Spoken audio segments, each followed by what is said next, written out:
ಆತ್ಮೀಯ ಸ್ನೇಹಿತರೆ ನಮಸ್ತೆ, welcome to Chaitanya career academy YouTube channel. ಸ್ನೇಹಿತರೆ, ಪ್ರೌಢಶಾಲಾ ಶಿಕ್ಷಕರ ನೇಮಕಾತಿ ಪರೀಕ್ಷೆಗೆ ಸಂಬಂಧಪಟ್ಟ ಹಾಗೆ ಇವತ್ತಿನ ಈ ವಿಡಿಯೋದಲ್ಲಿ 2012ರಲ್ಲಿ ನಡೆದಂತಹ ಪ್ರೌಢಶಾಲಾ ಶಿಕ್ಷಕರ ನೇಮಕಾತಿ ಪರೀಕ್ಷೆಯ ಗಣಿತ ಪ್ರಶ್ನೆ ಪತ್ರಿಕೆಯನ್ನು ಮ್ಯಾಥ್ಸ್ ಕ್ವಶನ್ ಪೇಪರ್ ಅನ್ನ ಅತ್ಯಂತ ಸರಳವಾಗಿ ನಿಮಗೆ ಅರ್ಥ ಆಗುವಂತ ರೀತಿಯಲ್ಲಿ ನಾನು ಸಾಲ್ವ್ ಮಾಡಲಿಕ್ಕೆ ಪ್ರಯತ್ನವನ್ನ ಮಾಡ್ತೇನೆ. ಸೊ ನಾನು ಈಗಾಗಲೇ ಈ 2012ರ HSTR ಮ್ಯಾಥ್ಸ್ ಕ್ವಶನ್ ಪೇಪರ್ ನ ಪಾರ್ಟ್ ವಿಡಿಯೋವನ್ನು ಈಗಾಗಲೇ ಅಪ್ಲೋಡ್ ಮಾಡಿದ್ದೇನೆ.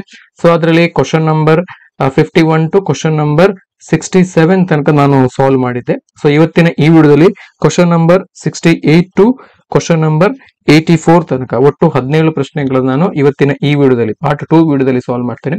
ಹಾಗೆಯೇ ಉಳಿದ ಪ್ರಶ್ನೆಗಳನ್ನ ಪಾರ್ಟ್ 3 ವಿಡಿಯೋದಲ್ಲಿ ನಾನು ಸಾಲ್ವ್ ಮಾಡುವಂತ ಪ್ರಯತ್ನವನ್ನ ಮಾಡ್ತೇನೆ. ಹಾಗಾಗಿ ವಿಡಿಯೋವನ್ನ ಪೂರ್ತಿಯಾಗಿ ನೋಡಿ. ಹಾಗೆಯೇ ನಮ್ಮ ಚಾನಲ್ಗೆ ಹೊಸಬರಾಗಿದ್ರೆ ದಯವಿಟ್ಟು ಸಬ್ಸ್ಕ್ರೈಬ್ ಮಾಡ್ಕೊಳ್ಳಿ. ಕ್ವಶನ್ ನಂಬರ್ 68 ನೋಡಿ, ಒಂದು ಕಚೇರಿಯಲ್ಲಿರುವ ಎಲ್ಲಾ ಕೆಲಸಗಾರರು ಕಾಫಿ ಮತ್ತು ಟೀಯನ್ನು ಕುಡಿಯುತ್ತಾರೆ. ಅವರಲ್ಲಿ 72% ಟೀಯನ್ನು ಮತ್ತು 44% ಕಾಫಿಯನ್ನು ಮತ್ತು 40 ಜನ ಕಾಫಿ ಮತ್ತು ಟೀ ಎರಡನ್ನೂ ಇಷ್ಟಪಡುತ್ತಾರೆ. ಹಾಗಾದರೆ ಆ ಕಚೇರಿಯಲ್ಲಿರುವ ಒಟ್ಟು ಕೆಲಸಗಾರರ ಸಂಖ್ಯೆ ಎಷ್ಟು ಅಂತೇಳಿ ಇಲ್ಲಿ ಶೇಕಡದಲ್ಲಿ ಹೇಳಿರುವುದರಿಂದ ಒಟ್ಟು ಇರುವಂತಹ ಜನರ ಸಂಖ್ಯೆ 100 ಆಗಿರ್ಲಿ. ಸೊ ಅದರಲ್ಲಿ ಟೀಯನ್ನ ಕುಡಿಯುವಂತಹ ಜನರ ಗುಂಪನ್ನು ನಾವು ಇಲ್ಲಿ ಎನ್ ಆಫ್ ಎ ಅಂತೇಳಿ ನಾವು ಕನ್ಸಿಡರ್ ಮಾಡೋಣ. ಎಷ್ಟು? 72%, 72%.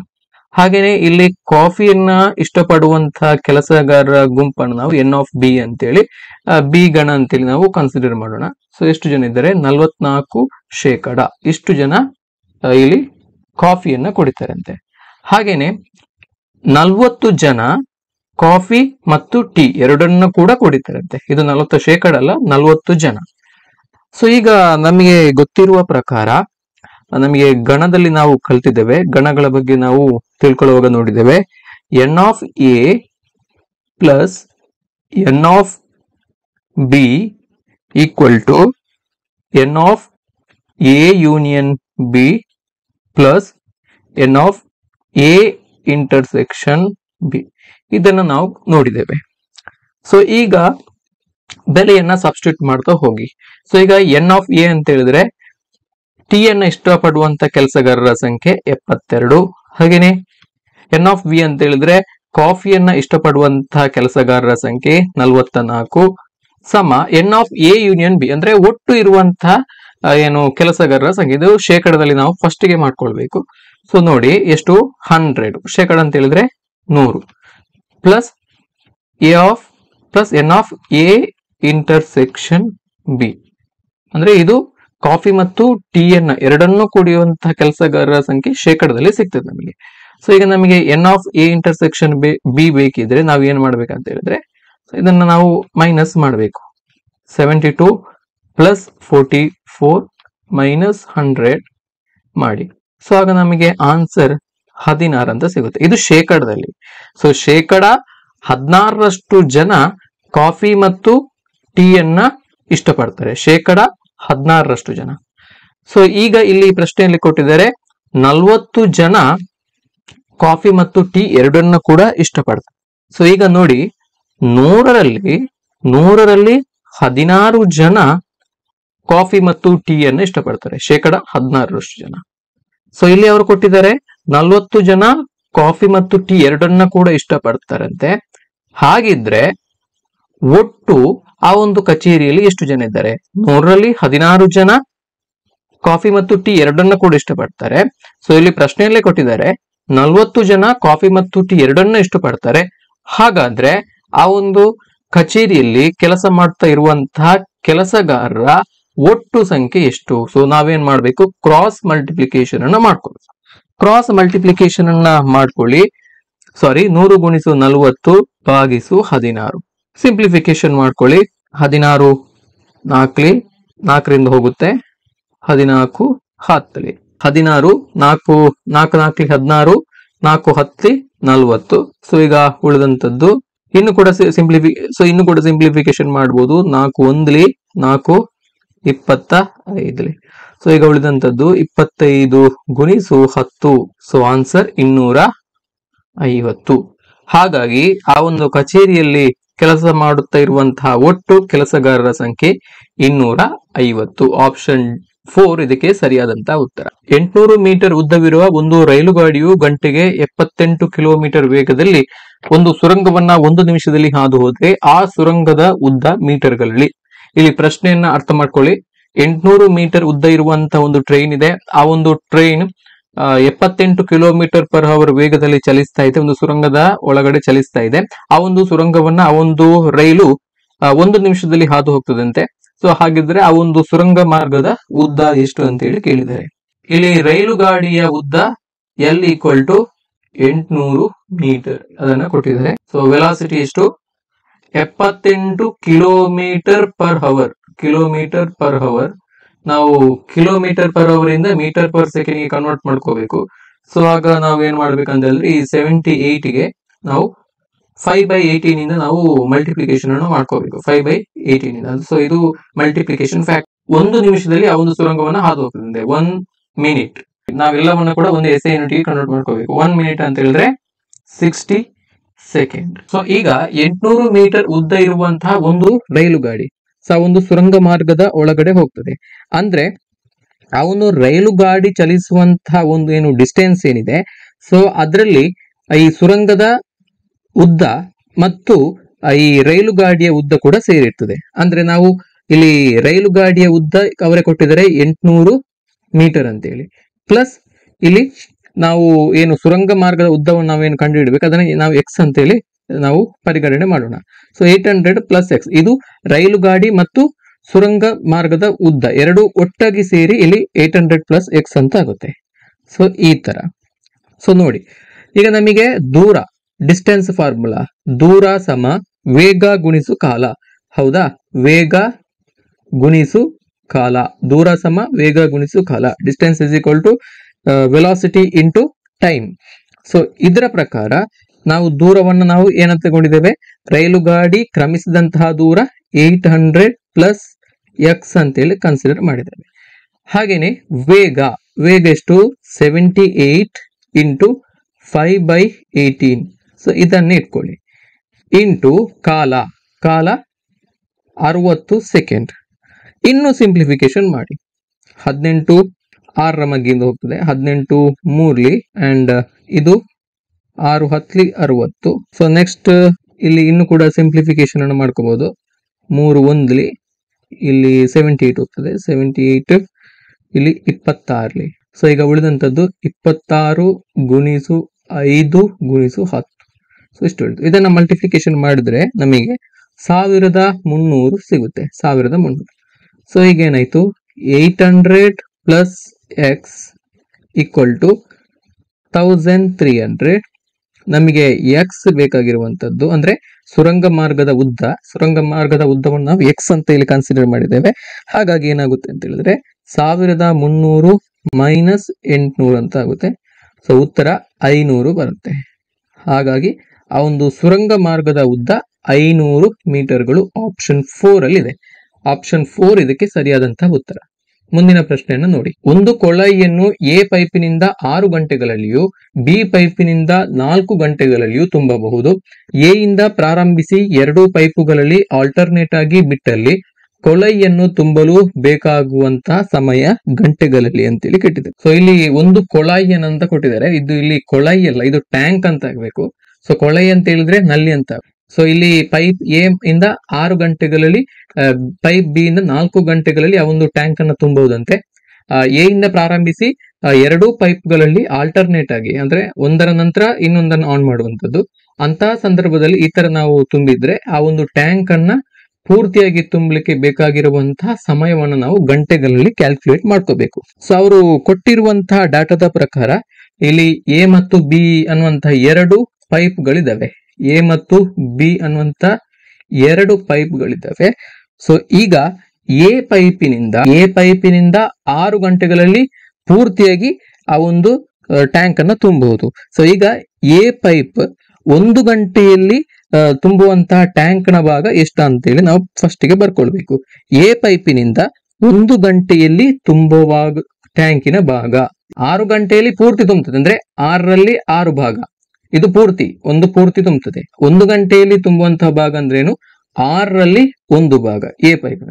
ಸೊ ಅದೇ ತರ ಬಿ ಪೈಪಿನ ಮುಖಾಂತರ 1 ಗಂಟೆಯಲ್ಲಿ ತುಂಬಬಹುದಾದಂತಹ ಟ್ಯಾಂಕಿನ ಭಾಗ 4/1 ಅಂದ್ರೆ 4 ಗಂಟೆಗಳಲ್ಲಿ ಪೂರ್ತಿ ತುಂಬುತ್ತದೆ. 4/4 ಅಂತ ಹೇಳಿದ್ರೆ ಫುಲ್ ಕಂಪ್ಲೀಟ್. ಸೊ ಈಗ ಅಂದ್ರೆ ಅದು 4 ಗಂಟೆಯಲ್ಲಿ. ಸೊ ಈಗ 1 ಗಂಟೆಯಲ್ಲಿ ತುಂಬಬಹುದಾದಂತಹ ಭಾಗ ಟ್ಯಾಂಕಿನ ಭಾಗ ಎಷ್ಟು? 4ರಲ್ಲಿ 1 ಭಾಗ, 4/1. ಸೊ ಈ ತರ. ಸೊ ಈಗ 2 ಗಂಟೆಗಳಲ್ಲಿ, ಸೊ 2 ಗಂಟೆಗಳಲ್ಲಿ ಎ ಮತ್ತು ಬಿ, ಹೌದಾ? ಎ ಮತ್ತು ಬಿ ಎರಡನ್ನು ಕೂಡ, ಎ 1 ಗಂಟೆ, ಬಿ 1 ಗಂಟೆ. ಈಗ 2 ಗಂಟೆಗಳಲ್ಲಿ 1 ಗಂಟೆಯಲ್ಲಿ ಎ ತುಂಬೋ ಭಾಗ 1/6, ಹಾಗೇನೆ ಬಿ ತುಂಬೋ ಭಾಗ 1/4. ಎರಡನ್ನ ಆಡ್ ಮಾಡಿ, 6 ಮತ್ತು 4ರ ಲಾಸ 12. ಸೊ ಇಲ್ಲಿ ಎಡಿಷನ್ ಅನ್ನ ಮಾಡಿ, 2 + 3 ಎಷ್ಟು ಉಳಿತು? 5. 5/12. ಇಷ್ಟು ಪೋರ್ಷನ್ 2 ಗಂಟೆಯಲ್ಲಿ ತುಂಬುತ್ತದೆ, ಹೌದಾ? ಆಲ್ಟರ್ನೇಟ್ ಆಗಿ ಬಿಡ್ತಾರೆ. ಒಂದು ಫಸ್ಟ್ಗೆ 1 ಅವರ್ ಎ ಅನ್ನ ಆನ್ ಮಾಡ್ತಾರೆ, ಎ ಪೈಪ್ ಅನ್ನು ಆನ್ ಮಾಡ್ತಾರೆ. ನೆಕ್ಸ್ಟ್ 1 ಅವರ್ ಬಿ ಅನ್ನ ಆನ್ ಮಾಡ್ತಾರೆ. ಸೊ ಈ ತರ 2 ಗಂಟೆಗಳಲ್ಲಿ 12/5 ಭಾಗದಷ್ಟು ಈ ಒಂದು ಟ್ಯಾಂಕ್ ನ ಭಾಗ ತುಂಬುತ್ತದೆ, ನೀರಿನಿಂದ ತುಂಬುತ್ತದೆ. ಸೊ ಈಗ 4 ಗಂಟೆಗಳಲ್ಲಿ ನಾವೇನ್ ಮಾಡ್ಬೇಕು? 2ರಿಂದ ಗುಣಿಸ್ಬೇಕು, ಹೌದಾ? ಈ 5/12 2 ಗಂಟೆಯಲ್ಲಿ ತುಂಬುವಂತಹ ಟ್ಯಾಂಕಿನ ಭಾಗಕ್ಕೆ ನಾವು 2ರಿಂದ ಗುಣಿಸಿದಾಗ 4 ಗಂಟೆಯಲ್ಲಿ ಎಷ್ಟು ತುಂಬುತ್ತದೆ ಅಂತೇಳಿ ನಮಗೆ ಸಿಗ್ತದೆ. 5/12 ಇಂಟು 2 ಮಾಡಿದ್ರೆ ನಮ್ಗೆ ಎಷ್ಟು ಸಿಗ್ತದೆ? 5/6 ಅಂತ ಸಿಗುತ್ತೆ. 5/6, ಹೌದಾ? ಇಷ್ಟು ಬಂತು. ಸೊ ಈಗ ಉಳಿದ ಭಾಗ ಎಷ್ಟು? 6ರಲ್ಲಿ 6 ಭಾಗ ಕೂಡ ತುಂಬಿದ್ರೆ ಒಂದು ಫುಲ್ ಟ್ಯಾಂಕ್ ತುಂಬಿತು, ಪೂರ್ತಿ ಆಯ್ತು. 6/6 ಅಂತ ಹೇಳಿದ್ರೆ ಅಂದ್ರೆ ಡಿವೈಡ್ ಮಾಡಿದ್ರೆ 1 ಭಾಗ ಅಂದ್ರೆ ಒಂದು ಪೂರ್ತಿ ಭಾಗ ತುಂಬಿತು. ಈಗ 4 ಗಂಟೆಗಳಲ್ಲಿ 6/5 ಭಾಗದಷ್ಟು ತುಂಬುತ್ತದೆ. ಹಾಗಿದ್ರೆ ಉಳಿದಂತಹ ಭಾಗ 1 - 6/5 ಮಾಡಿ, ಸಾಗ ಉಳಿದಂತಹ ಭಾಗ ನಮಗೆ ಸಿಗ್ತದೆ ಎಷ್ಟು? 6/1. ಸೊ ಈ 6/1 ಭಾಗವನ್ನ ನಾವೇನ್ ಮಾಡ್ಬೋದು? ಪೈಪ್ ಎ ಅನ್ನ ಬಿಟ್ಟು ನಾವು ಫಿಲ್ ಅಪ್ ಮಾಡಬಹುದು. ಆಗೇನಾಯ್ತು? ಇಲ್ಲಿ 1/6 ಪ್ಲಸ್ 5/6 ಇಲ್ಲಿ ಬಂದಂತದ್ದು, ಈ 4 ಗಂಟೆಯಲ್ಲಿ ತುಂಬುವಂತದ್ದು. ಸೊ ನೆಕ್ಸ್ಟ್ ಏನು 6/1 ಭಾಗ ಉಳಿತು, ಭರ್ತಿಯಾಗದೆ ಉಳಿತು, ಅದನ್ನ ನಾವು ಪೈಪ್ ಎ ಅನ್ನ ಬಿಟ್ಟು ಫಿಲ್ ಅಪ್ ಮಾಡಬಹುದು. ಸೊ ಆಗ ನೋಡಿ ಆ ಒಂದು ಟ್ಯಾಂಕ್ ಫಿಲ್ ಅಪ್ ಆಯ್ತು, ಹೌದಾ? ಹಾಗಾಗಿ ಈಗ ಎಷ್ಟು ಗಂಟೆ ಬೇಕಾಯ್ತು? ಸೊ ಇಲ್ಲಿ ತನಕ ನೋಡಿ, ಇಲ್ಲಿ ತನಕ 4 ಗಂಟೆ ಆಯ್ತು. ಸೊ ನೆಕ್ಸ್ಟ್ 6/1 ಭಾಗವನ್ನು ನಾವು ಪೈಪ್ ಎ ಅನ್ನ ಬಿಟ್ಟು ನಾವು ಫಿಲ್ ಅಪ್ ಮಾಡ್ಕೊಂಡಿದ್ದೇವೆ. ಅಂದ್ರೆ 1 ಗಂಟೆಯಲ್ಲಿ ಇಲ್ಲಿ 4 ಗಂಟೆ ಪ್ಲಸ್ ಪೈಪ್ ಎ ನಿಂದ 1 ಗಂಟೆಯನ್ನು ಬಿಡುವುದರಿಂದ ಈ ಒಂದು ಟ್ಯಾಂಕ್ ಅನ್ನು ತುಂಬಬಹುದು. ಹಾಗಾಗಿ ಒಟ್ಟು 5 ಗಂಟೆಗಳಲ್ಲಿ 4+1 ಒಟ್ಟು 5 ಗಂಟೆಗಳಲ್ಲಿ ಈ ಒಂದು ಟ್ಯಾಂಕ್ ಅನ್ನ ಪೂರ್ತಿಯಾಗಿ ತುಂಬಬಹುದು. ಹಾಗಾಗಿ ಆಪ್ಷನ್ 2 ಸರಿಯಾದಂತ ಉತ್ತರ. ಸೊ ಈ ತರ ಇಲ್ಲಿ ಆಲ್ಟರ್ನೇಟ್ ಅಂತ ಕೊಟ್ಟಾಗ ನೀವು ಸ್ವಲ್ಪ ಇಲ್ಲಿ ತಲೆ ಖರ್ಚು ಮಾಡಬೇಕು, ಈಸಿ ಇದೆ. ಸೊ ಈ ತರ ಮಾಡಬೇಕು. ಮುಂದಿನ ಪ್ರಶ್ನೆಯನ್ನ ನೋಡಿ. ನಿಂತಿರುವ ನೀರಿನಲ್ಲಿ ಒಂದು ದೋಣಿಯ ವೇಗ ಗಂಟೆಗೆ 9 ಕಿಲೋಮೀಟರ್ ಮತ್ತು ನೀರಿನ ಅಲೆಗಳ ವೇಗ ಗಂಟೆಗೆ 1.5 ಕಿಲೋಮೀಟರ್. ವ್ಯಕ್ತಿಯೊಬ್ಬ 105 ಕಿಲೋಮೀಟರ್ ದೂರವನ್ನು ಕ್ರಮಿಸಿ ವಾಪಸ್ಸು ಪ್ರಾರಂಭಿಸುವ ಸ್ಥಳಕ್ಕೆ ಬಂದು ಸೇರಲು ತಗಲುವಂತಹ ಸಮಯವನ್ನ ನಾವಿಲ್ಲಿ ಕ್ಯಾಲ್ಕುಲೇಟ್ ಮಾಡ್ಕೋಬೇಕು. ಇಲ್ಲಿ ಆಯ್ಕೆಗಳನ್ನು ಕೊಟ್ಟಿದ್ದಾರೆ: 24 ಗಂಟೆಗಳು, 16 ಗಂಟೆಗಳು, 18 ಗಂಟೆಗಳು, 20 ಗಂಟೆಗಳು. ದೋಣಿಯ ವೇಗ 9 km/h. ದೋಣಿ ಚಲಿಸುವ ದಿಕ್ಕಿನಲ್ಲಿ ನೀರಿನ ವೇಗ 1.5 km/h. ಈ ಪಾಯಿಂಟ್ ಇಂದ ಸ್ಟಾರ್ಟ್ ಮಾಡಿ. ಸೊ ಆತ ಏನ್ ಮಾಡ್ತಾನೆ, ಇಲ್ಲಿಂದ ಆರಂಭ ಮಾಡಿ. ಸೊ ಇದನ್ನ ನೀವು ಒರಿಜಿನ್ ಅಂತ ಕೊಡಿ, ಓ. ಸೊ ಈ ಪಾಯಿಂಟ್ ಇಂದ ಆರಂಭ ಮಾಡಿ. ಸೊ ಇಲ್ಲಿ ದೋಣಿಯ ವೇಗ 9 ಕಿಲೋಮೀಟರ್, 9 km/h ಈ ವೇಗದಲ್ಲಿ. ಸೊ ಹಾಗೇನೆ ಇಲ್ಲಿ ಅದಕ್ಕೆ ಈ ಒಂದು ವೇಗಕ್ಕೆ ಈ ನೀರಿನ ವೇಗ ಕೂಡ, ನೀರಿನ ಅಲೆಗಳ ವೇಗ ಕೂಡ ಆಡ್ ಆಗ್ತದೆ. ನೀರಿನ ಅಲೆಗಳ ವೇಗ ಎಷ್ಟು? 1.5 ಕಿಲೋಮೀಟರ್. ಅಂದ್ರೆ ಇಲ್ಲಿ ದೋಣಿಯ ವೇಗ ಮತ್ತು ನೀರಿನ ಅಲೆಗಳ ವೇಗ ಎರಡರ ವೇಗವನ್ನ, ಎರಡೂ ವೇಗಗಳು ಸೇರಿ ಆತ ದೋಣಿಯಲ್ಲಿ ಚಲಿಸುವಂತದ್ದು, ಎರಡು ಕೂಡ ಆಡ್ ಆಗ್ತದೆ. ಸೊ ಎಷ್ಟಾಯ್ತು? 9 ಎಷ್ಟಾಯ್ತು? 9 + 1.5, ಸೊ 10.5 km/h ವೇಗ ಆಯ್ತು. ಸೊ ಇಷ್ಟು ವೇಗದಲ್ಲಿ ಹೋಗಿ ಈ ಒಂದು ಪಾಯಿಂಟ್ ಅನ್ನ ಆತ ತಲುಪ್ತಾನೆ. ಸೊ ಇದು ಡೆಸ್ಟಿನೇಷನ್ ಅಂತ ಇರ್ಲಿ, ಈ ಪಾಯಿಂಟ್ ಅನ್ನು ತಲುಪ್ತಾನೆ. ಸೊ ಪುನಃ ಅಲ್ಲಿಂದ ಅವ ಏನ್ ಮಾಡ್ತಾನೆ, ಈ ಪಾಯಿಂಟ್ ಇಂದ, ಈ ಡೆಸ್ಟಿನೇಷನ್ ಇಂದ ಪುನಃ ಆತ ಇಲ್ಲಿಗೆ ಹೊರಟಿದ್ದಾನೆ. ಸೊ ಆ ಒಂದು ಪೊಸಿಷನ್ ಗೆ ಬರಬೇಕು. ಸೊ ಅವ ಬರುವಾಗ, ಸೊ ಇಲ್ಲಿ ಆತ ಹೋಗುವಾಗ ಆತ ನೀರಿನ ಅಲೆಗಳ ದಿಕ್ಕಿನಲ್ಲಿ ಹೋಗಿದ್ದಾನೆ. ಹಾಗಾಗಿ ನೀರಿನ ಅಲೆಗಳ ವೇಗ ಆತನ ದೋಣಿಯ ವೇಗದ ಒಟ್ಟಿಗೆ ಆಡ್ ಆಯ್ತು. ಸೊ ಈಗ 10.5 ಕಿಲೋಮೀಟರ್ ಪರ್ ಅವರ್ ವೇಗದಲ್ಲಿ ಆತ ಹೋಗಿದ್ದಾನೆ. ಸೊ ಇನ್ನೀಗ ಬರುವಾಗ ಆತ ಅಲೆಗಳ ವಿರುದ್ಧ ದಿಕ್ಕಿನಲ್ಲಿ ಬರಬೇಕು. ಅಲೆಗಳು ಚಲಿಸುವಂತ ವಿರುದ್ಧ ದಿಕ್ಕಿನಲ್ಲಿ ಆತ ಬರಬೇಕು. ಸೊ ಆಗ ಏನಾಗುತ್ತೆ ಅಂತ ಹೇಳಿದ್ರೆ ಈ ಡೈರೆಕ್ಷನ್ ಅಲ್ಲಿ ಬರ್ಬೇಕಾತ. ಸೊ ಆಗ ಈ ದೋಣಿಯ ವೇಗ ಸೇಮ್ 9 ಕಿಲೋಮೀಟರ್. ಈಗ ಅಲೆಗಳ ವೇಗ ಏನಾಯ್ತು? ಮೈನಸ್ ಆಯ್ತು. ಅಂದ್ರೆ ಅಲೆಗಳ ವಿರುದ್ಧ ದಿಕ್ಕಿನಲ್ಲಿ ಬರುವಂತದ್ದು. ಹಾಗಾಗಿ minus 1.5 kilometre per hour. So net velocity ಏನಾಯ್ತು? 7.5 ಕಿಲೋಮೀಟರ್ ಪರ್ ಅವರ್ ಆಯ್ತು. ಸೊ ಈ ತರ. ಸೊ ಇಲ್ಲಿ ಅಲೆಗಳ ದಿಕ್ಕಿನಲ್ಲಿ ಹೋಗುವಾಗ 10.5 ಕಿಲೋಮೀಟರ್ ಪರ್ ಅವರ್, ಅಲೆಗಳ ವಿರುದ್ಧ ದಿಕ್ಕಿನಲ್ಲಿ ವಾಪಸ್ ಬರುವಾಗ 7.5 ಕಿಲೋಮೀಟರ್ ಪರ್ ಅವರ್. ಸೊ ಈ ತರ ಬಂತು. ಸೊ ಈಗ ಕಾಲ ಸಮ ದೂರ ಭಾಗಿಸು ವೇಗ, distance by speed, time equal to distance by time, D by V. So ಈ ತರ ಇದು ಸೂತ್ರ ನೋಡಿ. ಅಲೆಗಳ ದಿಕ್ಕಿನಲ್ಲಿ ಆತನಿಗೆ ಚಲಿಸಲು ಬೇಕಾದಂತಹ ಕಾಲ ಅಂದ್ರೆ ಸಮಯ. ಸೊ ದೂರ ಭಾಗಿಸು ವೇಗ, ದೂರ ಎಷ್ಟು? 105 ಕಿಲೋಮೀಟರ್ ದೂರವನ್ನಾತ ಕ್ರಮಿಸಿದಂಥದ್ದು. 105 ಭಾಗಿಸು, ಈಗ ಅಲೆಗಳ ದಿಕ್ಕಿನಲ್ಲಿ ವೇಗ ಎಷ್ಟು? ಅಲೆಗಳ ದಿಕ್ಕಿನಲ್ಲಿ ವೇಗ 10.5, ಉತ್ತರ 10. ಸೊ ನೆಕ್ಸ್ಟ್ ವಾಪಸ್ ಬರುವಾಗ ಅಲೆಗಳ ವಿರುದ್ಧ ದಿಕ್ಕಿನಲ್ಲಿ ಆತ ಬರಬೇಕು. ಅಲೆಗಳ ವಿರುದ್ಧ ದಿಕ್ಕಿನಲ್ಲಿ. ಸೊ ಆಗ ಕಾಲ ಸಮ, ಸೊ ದೂರ ಭಾಗಿಸು ವೇಗ, ದೂರ 105 ಕಿಲೋಮೀಟರ್, ಸೇಮ್ ಡಿಸ್ಟೆನ್ಸ್ ವಾಪಸ್ ಬರುವಾಗ ಕೂಡ. ಸೊ ಇಲ್ಲಿ ವೇಗ ಕಡಿಮೆ ಆಯ್ತು, ವೇಗ 7.5 ಅಲೆಗಳ ವಿರುದ್ಧ ದಿಕ್ಕಿನಲ್ಲಿ ಬರುವಾಗ. ಇದು ಎಷ್ಟಾಯ್ತು? 14. ಅಲೆಗಳ ದಿಕ್ಕಿನಲ್ಲಿ ಚಲಿಸಲು 10 ಗಂಟೆ, ಹಾಗೇನೆ ಅಲೆಗಳ ವಿರುದ್ಧ ದಿಕ್ಕಿನಲ್ಲಿ ಚಲಿಸಲು 14 ಗಂಟೆ. ಸೊ ಈ ತರ ಸಮಯ ಬೇಕಾಯ್ತು. ಸೊ ಈಗ ಒಟ್ಟು ಸಮಯ ಆತ ಹೊರಟು ಆ ಪೊಸಿಷನ್ ಅನ್ನ ರೀಚ್ ಆಗಿ ಆತ ವಾಪಸ್ ಬರ್ಲಿಕ್ಕೆ ಈಗ ತಗಲುವಂತ ಒಟ್ಟು ಸಮಯ ಬೇಕಿದ್ರೆ ಏನ್ ಮಾಡ್ಬೇಕು? 10 ಗಂಟೆ ಹೋಗ್ಲಿಕ್ಕೆ ಬೇಕಾಯ್ತು, ಬರುವಾಗ ಆತನಿಗೆ 14 ಗಂಟೆ ಬೇಕಾಯ್ತು. ಒಟ್ಟು ಸಮಯ ಎಷ್ಟು ತಗೊಂಡಿದ್ದಾನೆ? 24 ಗಂಟೆಯನ್ನು ಆತ ತಗೊಂಡಿದ್ದಾನೆ. ಆಪ್ಷನ್ 1 24 ಗಂಟೆಗಳು. ಮುಂದಿನ ಪ್ರಶ್ನೆಯನ್ನು ನೋಡಿ. ಇದು ಗಣಕ್ಕೆ ಸಂಬಂಧಪಟ್ಟ ಹಾಗೆ ಕೇಳಿರುವಂತ ಪ್ರಶ್ನೆ. a ಮೈನಸ್ ಬಿ ಸಮ 1, 3, 7, 11, ಬಿ ಮೈನಸ್ ಎ ಸಮ 2, 6, 8 ಆದರೆ ಎ ಮತ್ತು ಬಿ ಸಮ 4, 9. ಸೊ ಇಲ್ಲಿ ಎ ಮತ್ತು ಬಿ ಅಲ್ಲ, ಇದು ಎ ಇಂಟರ್ಸೆಕ್ಷನ್ ಬಿ ಅಂತ ಆಗ್ಬೇಕು. ಸೊ ಏನ್ ಮಾಡ್ಬೇಕು? ತುಂಬಾನೇ ಈಸಿ. ಸೊ ಈಗ ನಾವು ವೆನ್ ಡಯಾಗ್ರಾಮ್ ಅನ್ನ ರಚಿಸಬೇಕು. ಸೊ ವೆನ್ ಡಯಾಗ್ರಾಮ್ ನ ಸಹಾಯದಿಂದ ನಾವು ಈಸಿಯಾಗಿ ಇದನ್ನ ಸಾಲ್ವ್ ಮಾಡಬಹುದು. ಸೊ ಈಗ 2 ಗಣಗಳಿದ್ದಾವೆ, ಎ ಮತ್ತು ಬಿ. ಎ ಇಂಟರ್ಸೆಕ್ಷನ್ ಬಿ ಅನ್ನ ಬರ್ಕೊಳ್ಳಿ. A intersection B 4, 9. ಸೊ ಇಲ್ಲಿ ಅವರು ಕೊಟ್ಟಿರುವ ಪ್ರಕಾರ ಎ ಮೈನಸ್ ಬಿ ಅಂದ್ರೆ ಬಿ ಯಲ್ಲಿಲ್ಲದ ಎ ಗಣ, ಅಂದ್ರೆ ಅದು ಎ ಗಣವೇ? ಅಂದ್ರೆ ಏನಾಯ್ತು? ಎ ಇದರಲ್ಲಿ ಬರಿಬೇಕು. ಸೊ ಇದರಲ್ಲಿ ಬರಿಬೇಕು, ಎ ಅಂಟ್ರಲ್ಲಿ ಬರಿಬೇಕು. 1, 3, 7, 11. ಹಾಗೇನೆ ಇಲ್ಲಿ ಬಿ ಮೈನಸ್ ಎ ಯಲ್ಲಿಲ್ಲದ ಬಿ ಗಣ ಏನಾಯ್ತು? 2, 6, 8. ಸೊ ಈಗ ಅವರು ಕೇಳಿರುವಂತದ್ದು ಎ ಮತ್ತು ಬಿ ಅನ್ನ ಕೇಳಿದರೆ ಆಪ್ಷನ್ಸ್ ಅಲ್ಲಿ ಕೊಟ್ಟಿದ್ದಾರೆ. ಸೊ ಈಗ ಎ ಮತ್ತು ಬಿ. ಸೊ ಎ ಸಮ, ನೆಕ್ಸ್ಟ್ ಗಣಗಳನ್ನ ಬರ್ಕೊಳ್ಳಿ. ಎ ಗಣದಲ್ಲಿ ಇರ್ಬೇಕಾದಂತಹ ಅಂಶಗಳನ್ನ ಬರ್ಕೊಳ್ಳಿ. ಸೊ ಎ ಗಣದಲ್ಲಿ 1, 3, ಸೊ 4 ಕೂಡ ಬರಿಬೇಕು, ಯಾಕಂದ್ರೆ ಎ ಇಂಟರ್ಸೆಕ್ಷನ್ ಬಿ ಅಲ್ಲಿ 2 ಕಡೆ ಇದೆ. 4, 7, 9 ಎ ಇಂಟರ್ಸೆಕ್ಷನ್ ಬಿ ಅಲ್ಲಿ ಇದೆ, 9 ಹಾಗೇನೆ 11. 1, 3, 4, 7, 9, 11 ಎ ಗಣ. ಬಿ ಗಣವನ್ನ ಕೂಡ ಬರ್ಕೊಳ್ಳಿ.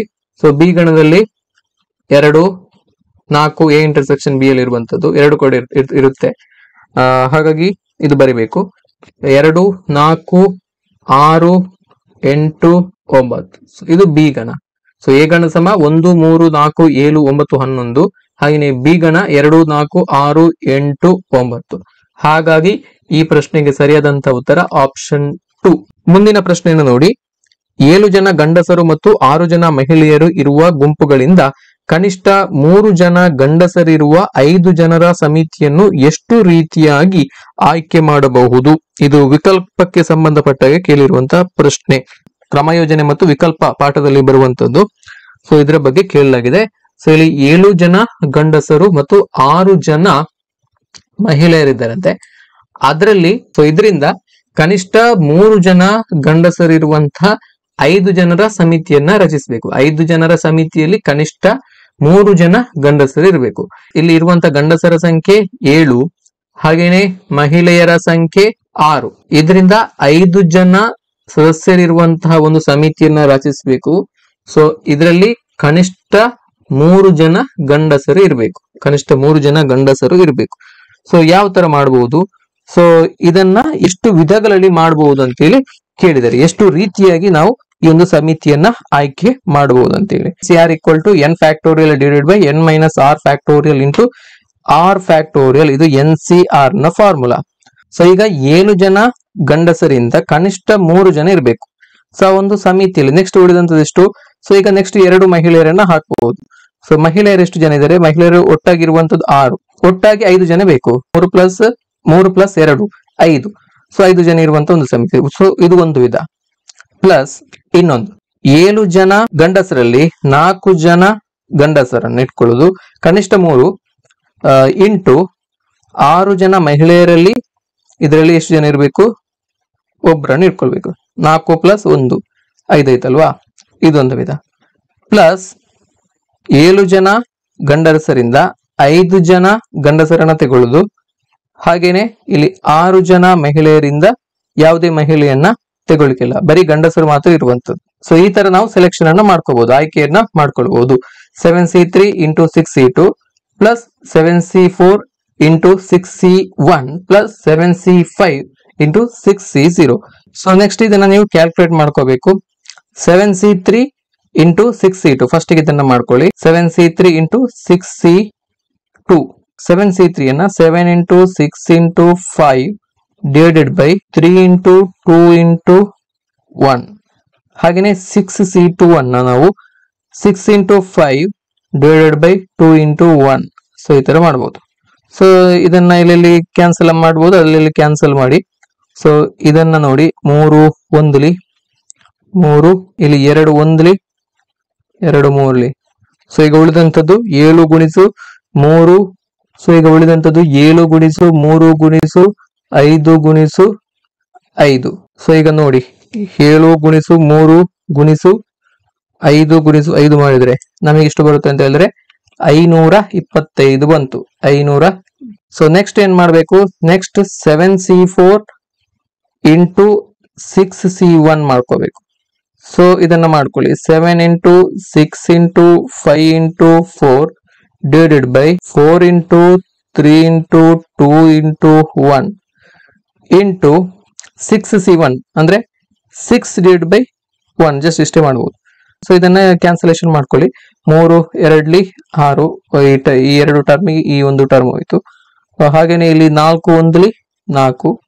ಸೊ ಇಲ್ಲಿ ಡಿನೋಮಿನೇಟರ್ ಅಲ್ಲಿ ಯಾವುದು ಕೂಡ ಉಳಿದಿಲ್ಲ. ಸೊ ಉಳಿದಿರುವಂತದ್ದು 7 ಗುಣಿಸು 6 ಗುಣಿಸು 5. 7 42, 42 ಗುಣಿಸು 5 ಅಂತ ಹೇಳಿದ್ರೆ 210 ಉಳಿತು. Next 7C5 into 6C0. So 6C0 ನ ಬೆಲೆ 1 ನಮಗೆ ಗೊತ್ತಿದೆ. ಯಾವಾಗ್ಲೂ NC0 ದ ಬೆಲೆ 1. ಸೊ ಈಗ 7C5 ಮಾಡಬೇಕು. 7C5 7 ಗುಣಿಸು 6 ಗುಣಿಸು 4 ಗುಣಿಸು 3. ಸೊ ಈ ತರ ಮಾಡ್ಕೋಬೇಕು. Divided by 5 into 4 into 3 into 2 into 1. So ಇಲ್ಲಿ 5 4 3. ಸೊ ಈ ಟರ್ಮ್ ಫುಲ್ ಕ್ಯಾನ್ಸಲ್ ಆಯ್ತು. ಸೊ 7 42 ಭಾಗಿಸು 2 ಅಂತ ಹೇಳಿದ್ರೆ 21. ಸೊ ಇಷ್ಟು ಬಂತು. ಸೊ ಈಗ ನೀವೇನ್ ಮಾಡ್ಬೇಕು? ಸೊ ಎಲ್ಲವನ್ನು ಕೂಡ ನೀವು ಅಡಿಷನ್ ಅನ್ನ ಮಾಡ್ಕೋಬೇಕು. 525 ಪ್ಲಸ್ 210 ಪ್ಲಸ್ 21 756 ಬಂತು. ಹಾಗಾಗಿ 756 ವಿಧಗಳಲ್ಲಿ ಈ ಒಂದು ಸಮಿತಿಯನ್ನ ನಾವು ಆಯ್ಕೆ ಮಾಡಬಹುದು. 5 ಜನರ ಸಮಿತಿಯನ್ನು ಆಯ್ಕೆ ಮಾಡಬಹುದು. ಹಾಗಾಗಿ ಕೊಟ್ಟಿರುವಂತಹ ಪ್ರಶ್ನೆಗೆ ಸರಿಯಾದಂತಹ ಉತ್ತರ ಆಪ್ಷನ್ 4 ಅಲ್ಲಿದೆ. ಮುಂದಿನ ಪ್ರಶ್ನೆಯನ್ನು ನೋಡಿ. 2 3 5 6 7 ಮತ್ತು 9 ಸಂಖ್ಯೆಗಳಿಂದ ಯಾವುದೇ ಸಂಖ್ಯೆ ಪುನರಾವರ್ತನೆಗೊಳ್ಳದೆ 5ರಿಂದ ಭಾಗಿಸಲ್ಪಡುವ 3 ಅಂಕಿಯ ಎಷ್ಟು ಸಂಖ್ಯೆಗಳನ್ನ ಪಡೆಯಬಹುದು? ಸೊ ಇಲ್ಲಿ 2 3 5 6 7 ಮತ್ತು 9 ಒಟ್ಟು 6 ಅಂಕಿಗಳಿವೆ. ಸೊ ಈ ಅಂಕಿಗಳಿಂದ ಯಾವುದೇ ಸಂಖ್ಯೆಗಳು ಪುನರಾವರ್ತನೆಗೊಳ್ಳದೆ ಅಂದ್ರೆ ರಿಪೀಟ್ ಆಗದೆ 5ರಿಂದ ಭಾಗಿಸಲ್ಪಡುವಂತಹ 3 ಅಂಕಿಯ ಒಟ್ಟು ಎಷ್ಟು ಸಂಖ್ಯೆಗಳನ್ನು ನಾವು ಪಡಿಬಹುದು ಅಂತ ಹೇಳಿ ಕೇಳಿದ್ದಾರೆ. ಸೊ ಇದು ಕ್ರಮ ಯೋಜನೆಗೆ ಸಂಬಂಧಪಟ್ಟಾಗಿ ಕೇಳಿರುವಂತಹ ಪ್ರಶ್ನೆ. ಸೊ ನಾವು 3 ಅಂಕಿಯ ಸಂಖ್ಯೆಗಳನ್ನು ನಾವು ರಚಿಸಬೇಕು. 3 ಅಂಕಿಯ ಸಂಖ್ಯೆಗಳು. ಸೊ ಈ 3 ಅಂಕಿಯ ಸಂಖ್ಯೆಗಳು 5ರಿಂದ ಭಾಗಿಸಲ್ಪಡಬೇಕು. 5ರ ಅಪವರ್ತನಗಳಾಗಬೇಕು. 5ರಿಂದ ಭಾಗಿಸಲ್ಪಡುವಂತಹ 3 ಅಂಕಿಯ ಸಂಖ್ಯೆಗಳು. 5ರಿಂದ ಭಾಗಿಸಲ್ಪಡುವಂತಹ ಸಂಖ್ಯೆಗಳಂತ ಹೇಳಿದ್ರೆ ಇಲ್ಲಿ ಬಿಡಿ ಸ್ಥಾನದಲ್ಲಿ 5 ಇರಲೇಬೇಕು. ಸೊ ಈ ಬಿಡಿ ಸ್ಥಾನವನ್ನ ನಮಗೆ ಒಂದೇ ವಿಧದಲ್ಲಿ ಮಾತ್ರ ಫಿಲ್ಅಪ್ ಮಾಡಬಹುದು, ಬೇರೆ ಯಾವುದೇ ಆಪ್ಷನ್ ಇಲ್ಲ. ಒಂದು ವಿಧದಲ್ಲಿ ಮಾತ್ರ ನಾವು ಫಿಲ್ಅಪ್ ಮಾಡಬಹುದು, ಯಾವುದೇ ಆಪ್ಷನ್ ಇಲ್ಲ. ಬಿಡಿ ಸ್ಥಾನದಲ್ಲಿ 5 ಬರಲೇಬೇಕು. ಸೊ 5 ಫಿಕ್ಸ್ಡ್ ಇಲ್ಲಿ. ಸೊ ನೆಕ್ಸ್ಟ್ ಇಲ್ಲಿ 10ರ ಸ್ಥಾನವನ್ನ ನಾವು ಇಲ್ಲಿ 10ರ ಸ್ಥಾನ ಒಟ್ಟು 6 ಸಂಖ್ಯೆಗಳಿದಾವೆ ನೋಡಿ. ಈ ಒಂದು ಸಂಖ್ಯೆಯನ್ನು ನಾವು ಇಲ್ಲಿ ಬರ್ಕೊಂಡಿದ್ದೇವೆ. ಒಂದು ಸಂಖ್ಯೆಯನ್ನು ನಾವು ಬರ್ಕೊಂಡಿದ್ದೇವೆ ಯಾವುದು 5. ಸೊ ಅದನ್ನ ಒಂದು ವಿಧದಲ್ಲಿ ಮಾತ್ರ ಫಿಲ್ಅಪ್ ಮಾಡಬಹುದು.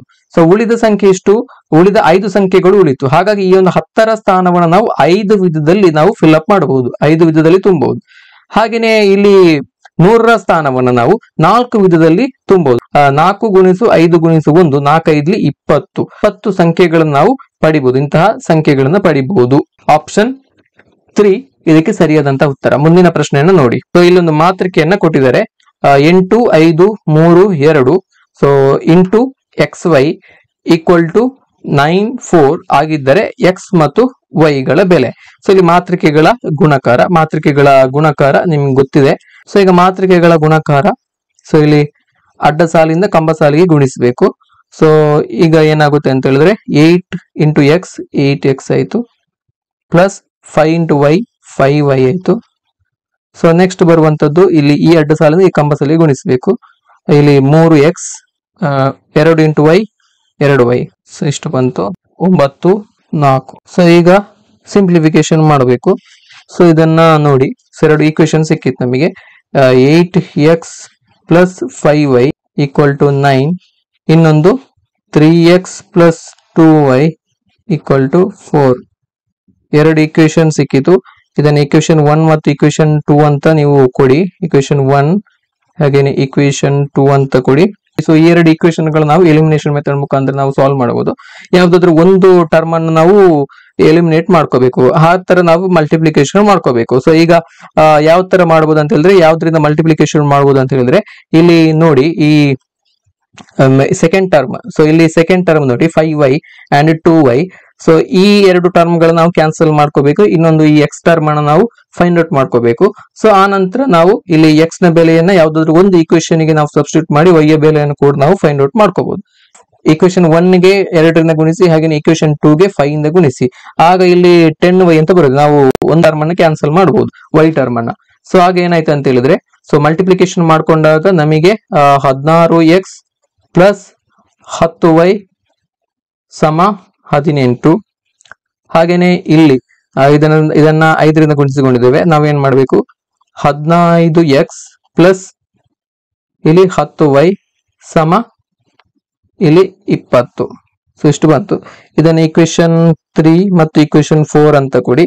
ಸೊ ಈಕ್ವೇಶನ್ ಇಲ್ಲಿ ಈಕ್ವೇಶನ್ 3 ಇಂದ ಈಕ್ವೇಶನ್ 4 ಅನ್ನ ಮೈನಸ್ ಮಾಡಿ, ಈಕ್ವೇಶನ್ 3 ಇಂದ ಈಕ್ವೇಶನ್ 4 ಅನ್ನ ಮೈನಸ್ ಮಾಡಿ 16X ಮೈನಸ್ 15X ಅಂತ ಹೇಳಿದ್ರೆ X ಆಯ್ತು. X ಈಕ್ವಲ್ ಟು ಇಲ್ಲಿ 10Y ಕ್ಯಾನ್ಸಲ್ ಆಯ್ತು.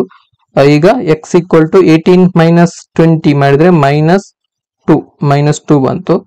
ಸೊ X ನ ಬೆಲೆ ಮೈನಸ್ 2. ಈಕ್ವೇಶನ್ 2 ಗೆ ಸಬ್ಸ್ಟಿಟ್ಯೂಟ್ ಮಾಡಿ. ಈ 3X plus 2Y equal to 4. 3X plus 2Y equal to 4. So ಈಗ 3 into minus 2 plus 2Y equal to 4. Minus 6 plus 2Y equal to 4. So 2Y equal to ಇಲ್ಲಿ RHS ಗೆ ಹೋಗುವಾಗ ಇಲ್ಲಿ ಪ್ಲಸ್ 6 ಆಯ್ತು. 4 plus 6 10 ಆಯ್ತು. Y equal to 5. ಹಾಗಾಗಿ X equal to minus 2, Y equal to 5. Option ಇಲ್ಲಿದೆ, option 4 ಅಲ್ಲಿ ಇದೆ. X equal to minus 2, Y equal to plus 5. Option 4 is the right answer. So next question ಅನ್ನ ನೋಡಿ. ಮುಂದಿನ ಪ್ರಶ್ನೆಯನ್ನು ನೋಡಿ. 101 ಬೇಸ್ 2 ಮತ್ತು 100 ಬೇಸ್ 2. ಸೊ ಇದರ ಗುಣಲಬ್ಧ. ಸೊ ಇದು ದ್ವಿಮಾನ ಪದ್ಧತಿಗೆ ಸಂಬಂಧಪಟ್ಟ ಹಾಗೆ. ಸೊ ಇದು ದ್ವಿಮಾನ ಪದ್ಧತಿ, ಬೈನರಿ ಸಿಸ್ಟಮ್. ದ್ವಿಮಾನ ಪದ್ಧತಿಯಲ್ಲಿ ಎರಡೇ ನಂಬರ್ಸ್ ಗಳು ಇರುವಂತದ್ದು 0 ಅಂಡ್ 1. ಸೊ ನಮ್ಮ ನಾರ್ಮಲ್ ಕಂಪ್ಯೂಟರ್ ಡಿವೈಸ್ಗಳು ಕೂಡ ಈ ಬೈನರಿ ಸಿಸ್ಟಮ್ ನ ಮೇಲೆ ವರ್ಕ್ ಮಾಡುವಂತದ್ದು. ಸೊ ಈಗ ಇದರಲ್ಲಿ ಬೈನರಿ ಸಿಸ್ಟಮ್ ಅಲ್ಲಿ 0 ಇಂಟು 0 ಅಂತ ಹೇಳಿದ್ರೆ 0, ಹಾಗೇನೆ 1 ಇಂಟು 0 ಅಂತ ಹೇಳಿದ್ರೆ ಕೂಡ 0ನೇ, 0 ಇಂಟು 1 ಅಂತ ಹೇಳಿದ್ರೆ ಕೂಡ 0ನೇ, 1 ಇಂಟು 1 ಅಂತ ಹೇಳಿದ್ರೆ 1. ಸೊ ನಾರ್ಮಲ್ ನಮ್ಮ ಆಲ್ಜಿಬ್ರಾದ ತರನೇ. ಸೊ ಈ ತರ ಇದೆ. ಸೊ ಇಲ್ಲಿ ಬೈನರಿ ಸಿಸ್ಟಮ್ ನ ಪ್ರಕಾರ ಯಾವ ತರ ಮಲ್ಟಿಪ್ಲಿಕೇಶನ್ ಮಾಡಬಹುದು ಅಂತ ಹೇಳಿದ್ರೆ, ಇಲ್ಲಿ 0 ಇಂಟು 0 ಇಂಟು 1 ಅಂತ ಹೇಳಿದ್ರೆ 0, 0 ಇಂಟು 0 ಅಂತ ಹೇಳಿದ್ರೆ 0, 1 ಇಂಟು 1 ಅಂತ ಹೇಳಿದ್ರೆ 1, ಹಾಗೇನೆ ಇಲ್ಲಿ 0 ಇಂಟು 0 ಅಂತ ಹೇಳಿದ್ರೆ 0, 1 ಇಂಟು 1 ಅಂತ ಹೇಳಿದ್ರೆ 1. ಸೊ ಈ ತರ ಬಂತು. ಸೊ ಈ ತರ ನೀವು ಫೈಂಡ್ ಔಟ್ ಮಾಡ್ಕೋಬಹುದು. ಅಥವಾ ಇಲ್ಲಿ ಬೈನರಿ ನಂಬರ್ಸ್ ಗಳನ್ನ ನಾವು ಡೆಸಿಮಲ್ ನಂಬರ್ ಗೆ ಕನ್ವರ್ಟ್ ಮಾಡಿ ಆನಂತರ ಮಲ್ಟಿಪ್ಲಿಕೇಶನ್ ಮಾಡಿ ಆನಂತರ ಪುನಃ ಅದನ್ನ ನಾವು ಬೈನರಿ ಸಿಸ್ಟಮ್ ಗೆ ಕನ್ವರ್ಟ್ ಮಾಡ್ಕೋಬಹುದು. ಸೊ ಈ ತರ ಕೂಡ ಮಾಡ್ಕೋಬಹುದು. ಸೊ ಅದನ್ನು ಕೂಡ ನೋಡ್ಕೊಳ್ಳಿ. Conversion of binary number into decimal number. ಯಾವುದೇ ಒಂದು ಬೈನರಿ ಸಂಖ್ಯೆಯನ್ನ ದ್ವಿಮಾನ ಸಂಖ್ಯೆಯನ್ನ ನಾವು ದಶಮಾಂಶ ಸಂಖ್ಯೆಯನ್ನಾಗಿ ಡೆಸಿಮಲ್ ನಂಬರ್ ಆಗಿ ಕನ್ವರ್ಟ್ ಮಾಡ್ಕೋಬಹುದು, ಅಂದ್ರೆ ಬೇಸ್ 10 ಆಗಿ ಕನ್ವರ್ಟ್ ಮಾಡ್ಕೋಬಹುದು. ಯಾವ ತರ ಅಂತ ನೋಡ್ಕೊಳ್ಳಿ. 101 ಬೇಸ್ 2 ಇದನ್ನ ನಾವು ಬೈನರಿ ಸಿಸ್ಟಮ್ ಗೆ ಯಾವ ತರ ಕನ್ವರ್ಟ್ ಮಾಡ್ಕೋಬಹುದು ನೋಡ್ಕೊಳ್ಳಿ. ಸೊ ಇಲ್ಲಿ 1 ಈ 1 into 2 to the power 2 plus 0 ಈ 0 into 2 to the power 1 plus 1 ಈ 1 into 2 to the power 0. So ಈಗ ಏನಾಯ್ತು, 1 into 4 plus 0 plus 2 to the power 0 ಅಂತ ಹೇಳಿದ್ರೆ 1, ಅಂದ್ರೆ 1 ಇಂಟು 1 ಅಂತ ಹೇಳಿದ್ರೆ 1. ಸೊ ಇದು ಎಷ್ಟಾಯ್ತು, 5 ಆಯ್ತು. ಸೊ ಹಾಗೇನೆ ಇಲ್ಲಿ 100 ಬೇಸ್ 2.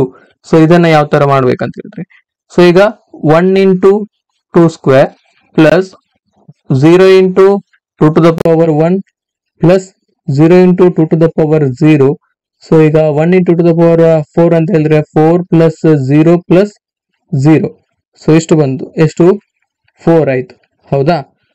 ಸೊ ಇಲ್ಲಿ ಇದರ ಗುಣಲಬ್ಧ 101 ಬೇಸ್ 2 ಇಂಟು 100 ಇಂಟು 100 ಬೇಸ್ 2 ಇದರ ಗುಣಲಬ್ಧ ಎಷ್ಟು, 5 ಗುಣಿಸು 4. ಸೊ ಎಷ್ಟು, 20 ಬಂತು. ಸೊ ಈಗ 20 ನಾವು ಡೆಸಿಮಲ್ ಪದ್ಧತಿ ಕನ್ವರ್ಟ್ ಮಾಡ್ಕೋಬೇಕು.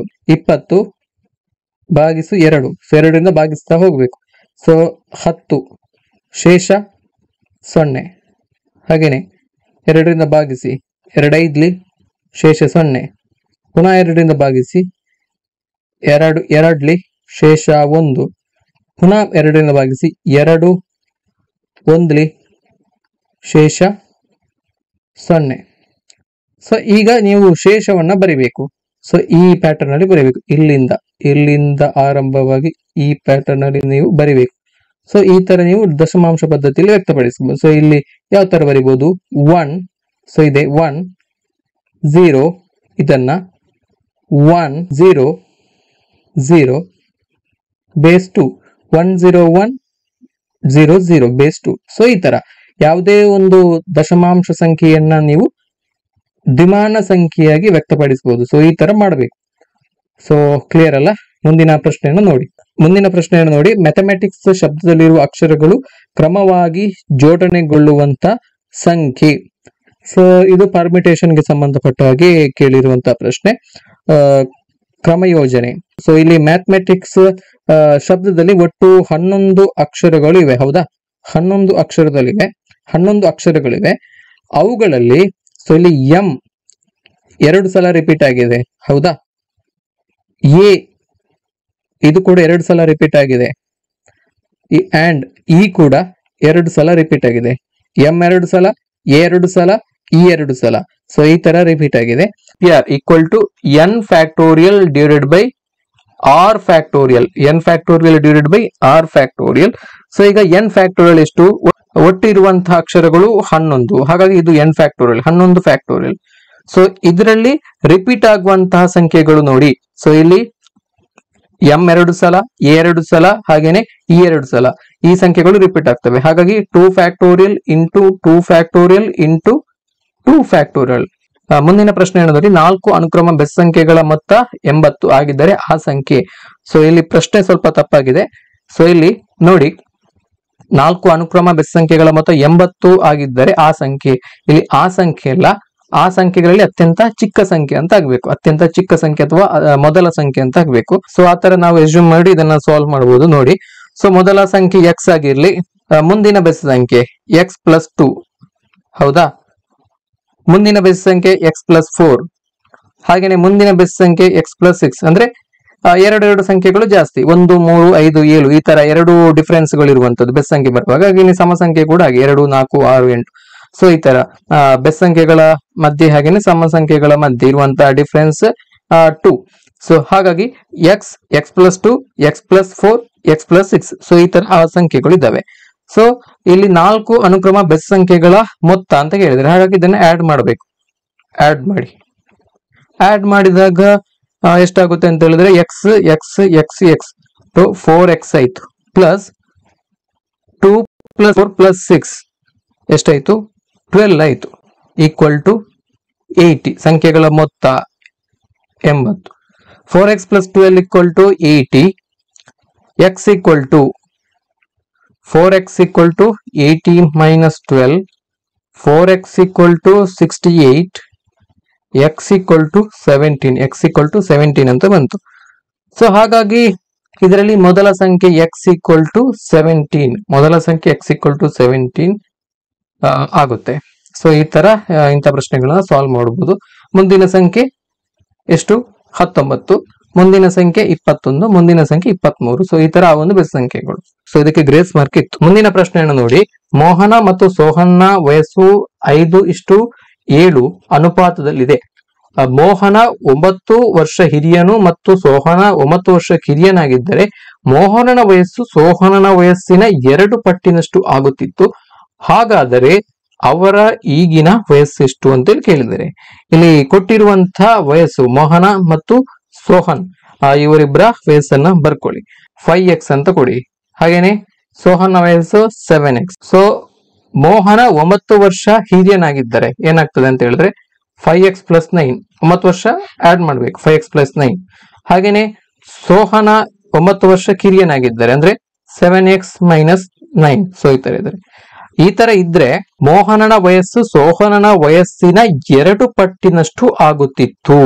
ಮೋಹನನ ವಯಸ್ಸೆಷ್ಟು? ಆತ ಹಿರಿಯನಾಗಿದ್ರೆ 5x ಪ್ಲಸ್ 9, ಇದು ಮೋಹನನ ವಯಸ್ಸು 9 ವರ್ಷ ಹಿರಿಯನಾಗಿದ್ರೆ.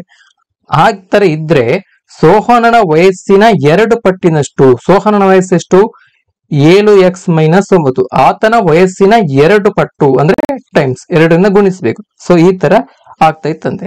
ಸೊ ಇನ್ನು ಈ ಈಕ್ವೇಶನ್ ಅನ್ನು ನೀವು ಸಿಂಪ್ಲಿಫಿಕೇಶನ್ ಮಾಡ್ಕೋಬೇಕು. 5x plus 9 equal to 14x minus 18, 9x equal to 27 ಆಗುತ್ತೆ. x ಈಕ್ವಲ್ ಟು 27 ಬೈ 9 ಅಂದ್ರೆ 3 ಅಂತ ಆಗುತ್ತೆ. x equal to 3. ಸೊ ಈಗ x ಈಕ್ವಲ್ ಟು 3 ಆಯ್ತು. ಇಲ್ಲಿ ಪ್ರಶ್ನೆಯಲ್ಲಿ ಕೇಳಿರುವಂತದ್ದು ಅವರ ಈಗಿನ ವಯಸ್ಸು. ಸೊ ಇಲ್ಲಿ ಮೋಹನನ ಈಗಿನ ವಯಸ್ಸನ್ನ ನಾವು ಇಲ್ಲಿ ಮೋಹನನ ಈಗಿನ ವಯಸ್ಸನ್ನ 5x ಅಂತ ತಗೊಂಡಿದ್ದೇವೆ, ಸೋಹನನ ಈಗಿನ ವಯಸ್ಸನ್ನ 7x ಅಂತ ತಗೊಂಡಿದ್ದೇವೆ. ಸೊ ಹಾಗಾಗಿ ಮೋಹನನ ಈಗಿನ ವಯಸ್ಸು 5x ಅಂತ ಹೇಳಿದ್ರೆ 3 ಗುಣಿಸು 5 ಅಂದ್ರೆ 15 ವರ್ಷ. ಹಾಗೇನೆ ಸೋಹನನ ಈಗಿನ ವಯಸ್ಸು 7x ಅಂತ ಹೇಳಿದ್ರೆ 7 ಗುಣಿಸು 3 ಅಂದ್ರೆ 21 ವರ್ಷ. ಮೋಹನನಿಗೆ 15 ವರ್ಷ, ಸೋಹನನಿಗೆ 21 ವರ್ಷ. 15, 21 ಆಪ್ಷನ್ 3 ಯಲ್ಲಿದೆ. ಆಪ್ಷನ್ 3 ಸರಿಯಾದಂತಹ ಉತ್ತರ. ಮುಂದಿನ ಪ್ರಶ್ನೆಯನ್ನು ನೋಡಿ. ಸಂಖ್ಯೆ 38 2 ಭಾಗ ಮಾಡಿರಿ. ದೊಡ್ಡ ಭಾಗದ ವರ್ಗದ 3 ಪಟ್ಟು ಚಿಕ್ಕ ಭಾಗದ ವರ್ಗಕ್ಕಿಂತ 1532 ಜಾಸ್ತಿ ಆಗಿರುತ್ತದೆ. ಹಾಗಾದರೆ ಅವುಗಳು ಅಂತೇಳಿ ಕೇಳಿದರೆ. ಸೊ ಇದು ಕೂಡ ತುಂಬಾನೇ ಸಿಂಪಲ್. ವಿದಿನ್ 1 ಸೆಕೆಂಡ್ ಇದಕ್ಕೆ ಆನ್ಸರ್ ಅನ್ನು ನೋಡಬಹುದು. ಸೊ ಇಲ್ಲಿ ಒಟ್ಟು 38 ಬರಬೇಕು. 38 ಬರ್ಬೇಕಂತ ಹೇಳಿದ್ರೆ ಆಪ್ಷನ್ಸ್ ಗಳನ್ನ ಗಮನಿಸಬೇಕು. 34 ಪ್ಲಸ್ 44 ಇದು 38 ಆಗಲ್ಲ. ಸೆಕೆಂಡ್ ಆಪ್ಷನ್ 24 ಪ್ಲಸ್ 18, 24 ಪ್ಲಸ್ 14 ಅಂತ ಹೇಳಿದ್ರೆ 38 ಆಗುತ್ತೆ. ಹಾಗಾಗಿ ಆಪ್ಷನ್ 2 ಇದಕ್ಕೆ ಸರಿಯಾದಂತ ಉತ್ತರ. ಸೊ ಬಟ್ ಇಲ್ಲಿ ನೋಡಿ, ಇಲ್ಲಿ ಇರುವಂತದ್ದು 24 ಪ್ಲಸ್ 14 ಈ ತರ ಟೋಟಲ್ 38 ಬರುವಂತದ್ದು ಒಂದೇ ಆಯ್ಕೆ ಇರುವಂತದ್ದು. ಸೊ ಬಟ್ ನಿಮಗೆ ಬೇರೆ ಬೇರೆ ಆಪ್ಷನ್ಸ್ ಗಳಿದ್ರೆ 38 ಬರುವ ಹಾಗೆ, ಟೋಟಲ್ 38 ಬರುವ ಹಾಗೆ ಇಲ್ಲಿ ಫಾರ್ ಎಕ್ಸಾಂಪಲ್ 26 ಪ್ಲಸ್ 12. ಸೊ ಹಾಗೇನೆ ಇಲ್ಲಿ 30 ಪ್ಲಸ್ 8. ಸೊ ಈ ತರ ಬೇರೆ ಬೇರೆ ಆಪ್ಷನ್ ಟೋಟಲ್ 38 ಬರುವಾಗೆ ಬೇರೆ ಬೇರೆ ಆಪ್ಷನ್ ಇದ್ರೆ ಯಾವ ತರ ಮಾಡ್ಬೇಕಂತ ಹೇಳಿದ್ರೆ 38ಅನ್ನ ಎರಡು ಭಾಗ ಮಾಡಬೇಕು. ಸೊ ಅದರಲ್ಲಿ ಒಂದು ದೊಡ್ಡ ಭಾಗ ಮತ್ತು ಇನ್ನೊಂದು ಚಿಕ್ಕ ಭಾಗ.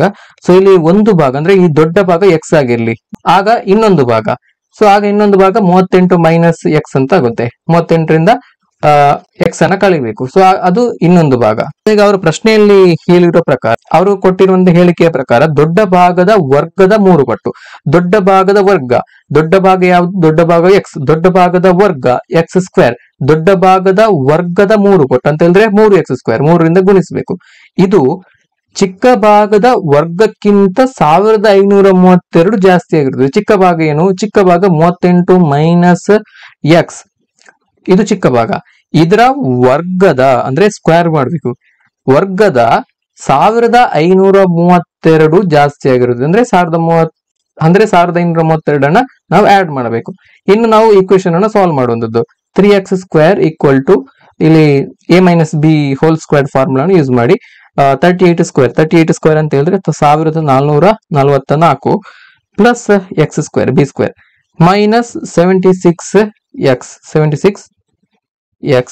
ಪ್ಲಸ್ 1532. ಸೊ ಇದನ್ನ ನೀವು ಸಿಂಪ್ಲಿಫಿಕೇಶನ್ ಮಾಡ್ಕೋಬೇಕು.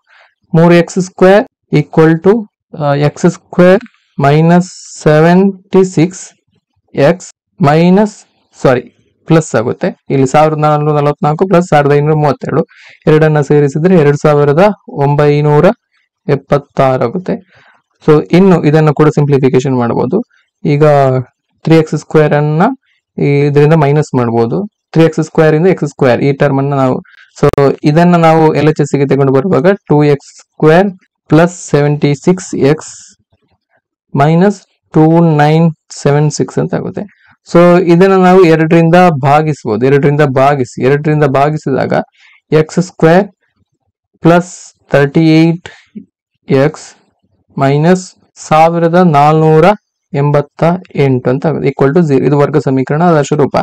ಸೊ ಇದನ್ನ ಬೇರೆ ಬೇರೆ ನಾವು ಬೇರೆ ಬೇರೆ ಮೆಥಡ್ ನ ಮುಖಾಂತರ ಸಾಲ್ವ್ ಮಾಡಬಹುದು. ಫ್ಯಾಕ್ಟರೈಸೇಷನ್ ಮೆಥಡ್ ಆಗಿರಬಹುದು ಅಥವಾ ನಾವು ಫಾರ್ಮುಲಾದ ಸಹಾಯದಿಂದ ಕೂಡ ಮಾಡಬಹುದು. ಸೊ ಇಲ್ಲಿ ಫಾರ್ಮುಲಾದ ಸಹಾಯದಿಂದ ಮಾಡಿ ಆ ಫಾರ್ಮುಲಾ ಏನು? x is equal to minus b plus or minus square root of b square minus 4ac divided by 2a ಅಲ್ವಾ. ಸೊ ಈ ತರ ಇದನ್ನ ಸಿಂಪ್ಲಿಫಿಕೇಶನ್ ಮಾಡಿ. ಸೊ ಸಿಂಪ್ಲಿಫಿಕೇಶನ್ ಮಾಡಿದಾಗ ಸೊ ಇಲ್ಲಿ ನೋಡಿ minus 38 plus or minus square root of ಇಲ್ಲಿ 1444 ಅಂದ್ರೆ 38 ಸ್ಕ್ವೇರ್ ಅಂತ ಹೇಳಿದ್ರೆ ಮೈನಸ್ 4 ಇಂಟು ಇಲ್ಲಿ 1 ಇಲ್ಲಿ a ಈಕ್ವಲ್ ಟು 1 ಹಾಗಾಗಿ 1000 ಅದನ್ನು ಬರಿಬೇಕಂತ ಹೇಳಿ 1488 ಡಿವೈಡ್ ಬೈ 2. ಸೊ ಈಗ ಏನಾಯ್ತು ಅಂತ ಹೇಳಿದ್ರೆ ಮೈನಸ್ 38 ಪ್ಲಸ್ ಆರ್ ಮೈನಸ್ ಇಲ್ಲಿ 1444 ಮೈನಸ್ 1488. ಸೊ ಇದು ಏನಾಗುತ್ತೆ ಅಂತ ಹೇಳಿದ್ರೆ ಇದು ಪ್ಲಸ್ ಆಗುತ್ತೆ ನೋಡಿ, ಇದು ಪ್ಲಸ್, ಈ ಸಿಂಬಲ್ ಪ್ಲಸ್ ಆಗುತ್ತೆ. ಸೊ ಆಗ ಎಷ್ಟು ಬರುತ್ತೆ ಅಂತ ಹೇಳಿದ್ರೆ ಇಲ್ಲಿ 7396 ಸ್ಕ್ವೇರ್ ರೂಟ್ ಆಫ್ 7396 ಅಂತ ಬರುತ್ತೆ. 7396 ಡಿವೈಡ್ ಬೈ 2 ಅಂತ ಬರುತ್ತೆ. ಸೊ ಈಗ ಸ್ಕ್ವೇರ್ ರೂಟ್ ಆಫ್ 7396 ಅಂತ ಹೇಳಿದ್ರೆ minus 38 plus or minus square root of 86. So ಇದನ್ನ ಸಾಲ್ವ್ ಮಾಡಬೇಕು. ಸೊ ಒಂದು ಸೊಲ್ಯೂಷನ್ ಇದರಲ್ಲಿ ಮೈನಸ್ 38 ಪ್ಲಸ್ 86 ಡಿವೈಡ್ ಬೈ 2, ಇನ್ನೊಂದು solution minus 38 minus 86 divide by 2. So ನಾವಿಲ್ಲಿ ಯಾವ್ದನ್ನ ಕನ್ಸಿಡರ್ ಮಾಡ್ಬೇಕಂತ ಹೇಳಿ ಇಲ್ಲಿ ಭಾಗ ಅಂತ ಕೊಟ್ಟಿರುವಂತದ್ದು, ಹಾಗಾಗಿ ನಾವು ಪಾಸಿಟಿವ್ ವ್ಯಾಲ್ಯೂ ಅನ್ನ ಮಾತ್ರ ಕನ್ಸಿಡರ್ ಮಾಡಬೇಕು. ಸೊ ಇದನ್ನ ನಾವು ಸಾಲ್ವ್ ಮಾಡಿದ್ರೆ ಎಕ್ಸ್ ನ ಬೆಲೆ 24 ಮತ್ತು ಎಕ್ಸ್ ನ ಬೆಲೆ ಮೈನಸ್ 62 ಅಂತ ಸಿಗ್ತದೆ. ಸೊ ಇಲ್ಲಿ ನಮಗೆ ಪಾಸಿಟಿವ್ ವ್ಯಾಲ್ಯೂ ಮಾತ್ರ ಬೇಕಾಗಿರೋದ್ರಿಂದ, ಯಾಕಂತ ಹೇಳಿದ್ರೆ ಇದು ಎರಡು ಭಾಗವನ್ನ 38 ಎರಡು ಭಾಗ ಮಾಡಿ, ಸೊ ಭಾಗ ಯಾವಾಗಲೂ ಪಾಸಿಟಿವ್ ಇಂಟಿಜರ್ ಆಗುತ್ತೆ. ಈಕ್ವಲ್ ಟು 24, ದೊಡ್ಡ ಭಾಗ 24 ಅದು ಸಿಕ್ಕಿತು. ಸೊ ನೆಕ್ಸ್ಟ್ ಇನ್ನೊಂದು ಭಾಗ ಬೇಕಿದ್ರೆ ನಾವೇನ್ ಮಾಡ್ಬೇಕು, 38ರಿಂದ 24ನ್ನ ಮೈನಸ್ ಮಾಡ್ಬೇಕು, ಆಗ ಇನ್ನೊಂದು ಭಾಗ 14 ಅಂತ ಕೂಡ ಸಿಗುತ್ತೆ. ಸೊ ಈ ತರ ನೀವು ಇದನ್ನ ಸಾಲ್ವ್ ಮಾಡಬಹುದು, ಸಿಂಪಲ್ ಆಗಿ ಸಾಲ್ವ್ ಮಾಡಬಹುದು. ಸೊ 5ನೇ ಒಂದು ಘಾತ 3y ಸಮ 0.008 ಆಗಿದ್ದರೆ 0.25 ಇದರ ಘಾತ y ಇದರ ಬೆಲೆ ಎಷ್ಟಂತ ಕೇಳಿದರೆ ಆಯ್ಕೆಗಳನ್ನು ಕೂಡ ಕೊಟ್ಟಿದ್ದಾರೆ. ಇದು ಕೂಡ ತುಂಬಾ ಸುಲಭ ಇದೆ, ತುಂಬಾ ಸುಲಭವಾಗಿ ಸಾಲ್ವ್ ಮಾಡಬಹುದು. ಸೊ ಇಲ್ಲಿ ಸಾಲ್ವ್ ಮಾಡ್ತಾ ಬನ್ನಿ ಯಾವ ತರ ಸಾಲ್ವ್ ಮಾಡಬಹುದು ಅಂತೇಳಿ ನೋಡಿ. ಸೊ ಇಲ್ಲಿ ಅವರು ಕೊಟ್ಟಿರುವಂತದ್ದು 1/5 to the power 3y equal to 0.008 8. So ಇದನ್ನ 1/5 ಅನ್ನ ನಾವು 0.2 ಅಂತೇಳಿ ಬರೀಬಹುದು. ಹೌದಾ, 1/5 ಅನ್ನ 0.2 ಅನ್ನ ಬರೀಬಹುದು ದಶಮಾಂಶ ಪದ್ಧತಿಯಲ್ಲಿ. ಭಿನ್ನರಾಶಿಯಿಂದ ದಶಮಾಂಶ ಪದ್ಧತಿಗೆ ನಾವು ಕನ್ವರ್ಟ್ ಮಾಡಿದಾಗ. ಸೊ ಇದರ ಘಾತ 3y ಸಮ 0.008. ಸೊ ಹಾಗೇನೆ ಈಗ 0.2 ಅನ್ನ 0.2 to the power 3 whole to the power y ಅಂತ ಬರಿಬಹುದಾ?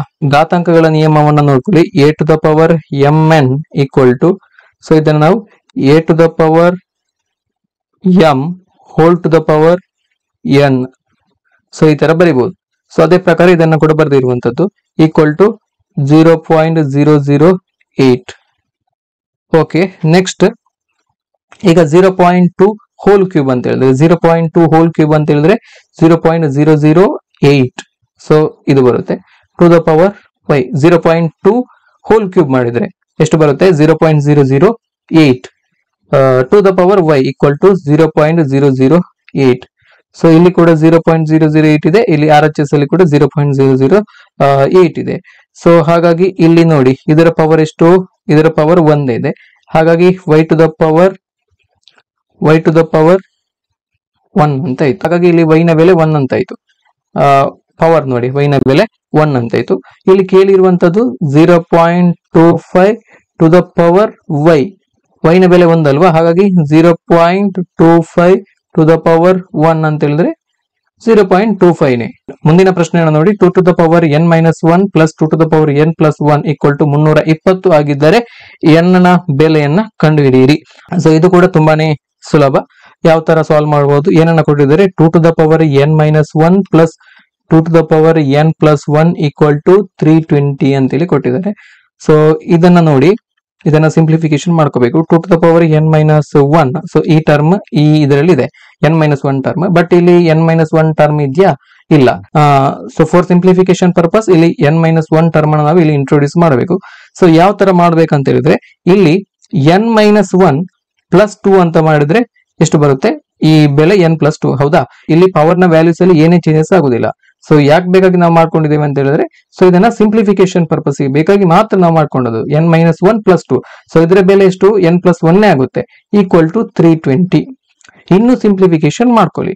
ಸೊ ಇಲ್ಲಿ 2 to the power n-1, so ಇಲ್ಲಿ ಕೂಡ ಇದೆ 2 ಟು ದ ಪವರ್ n-1, ಇಲ್ಲಿ ಕೂಡ 2 ಟು ದ ಪವರ್ n-1 ಇದೆ. ಹಾಗಾಗಿ 2 to the power n-1 common ಆಗಿ ತೆಗಿರಿ. ಸೊ ಈಗ ಉಳಿದಂತದ್ದು 1 plus 2 to the power n-1, ನೀವು ಬ್ರಾಕೆಟ್ ಅನ್ನು ಔಟ್ಸೈಡ್ ತೆಗಿರಿ. ಉಳಿದಂತದ್ದು ಇಲ್ಲಿ 2 ಟು ದ ಪವರ್ 2. ಹೌದಾ, 2 ಟು ದ ಪವರ್ 2 ಉಳಿದಂತದ್ದು 2 ಟು ದ ಪವರ್ 2 ಉಳಿತು. ಸೊ ಈಗ ಈಕ್ವಲ್ ಟು 320.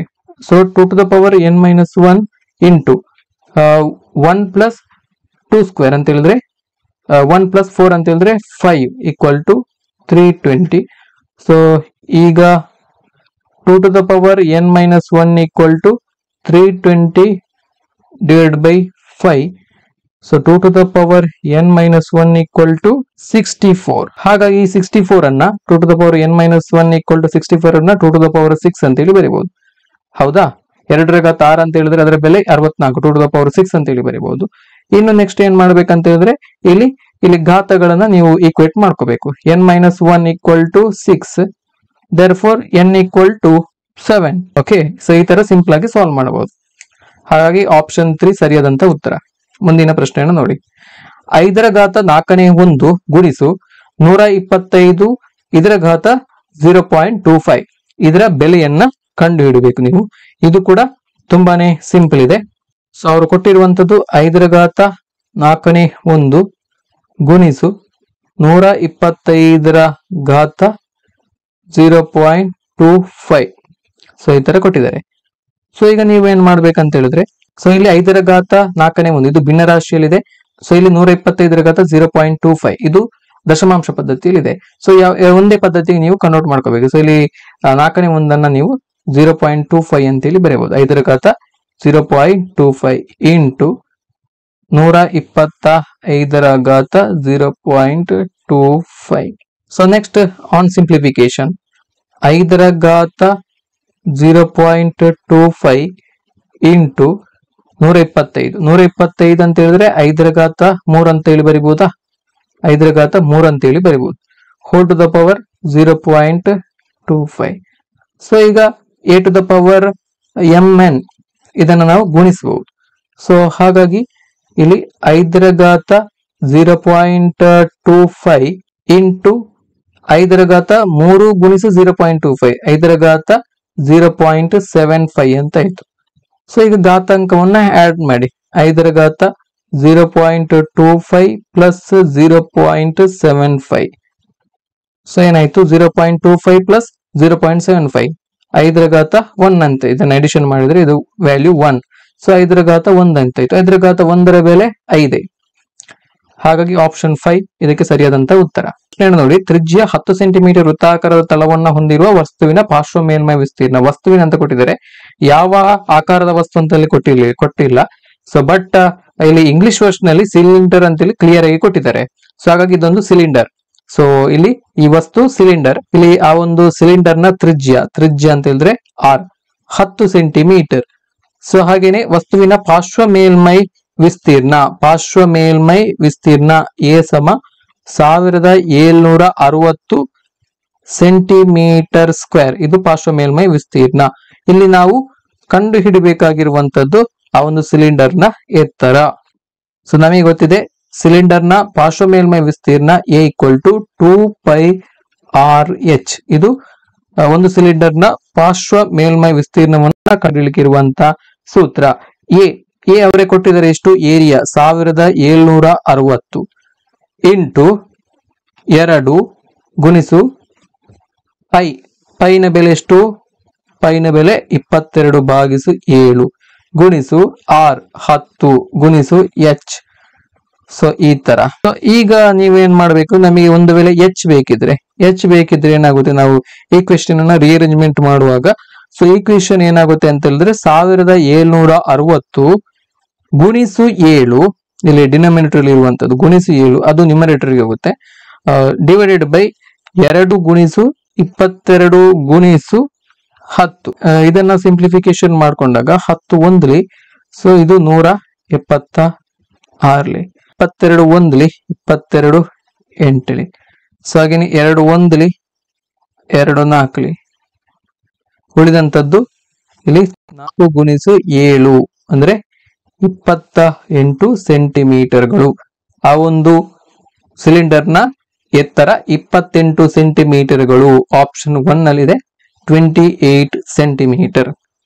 ಸೊ ಸ್ನೇಹಿತರೆ, ಇಷ್ಟು ತನಕ ನಾನು ಕ್ವಶನ್ ನಂಬರ್ 68 ಇಂದ ಕ್ವಶನ್ ನಂಬರ್ 84 ತನಕ ಒಟ್ಟು 17 ಪ್ರಶ್ನೆಗಳನ್ನ ನಾನು ಈ ವಿಡಿಯೋದಲ್ಲಿ ಸಾಲ್ವ್ ಮಾಡಿದ್ದೇನೆ.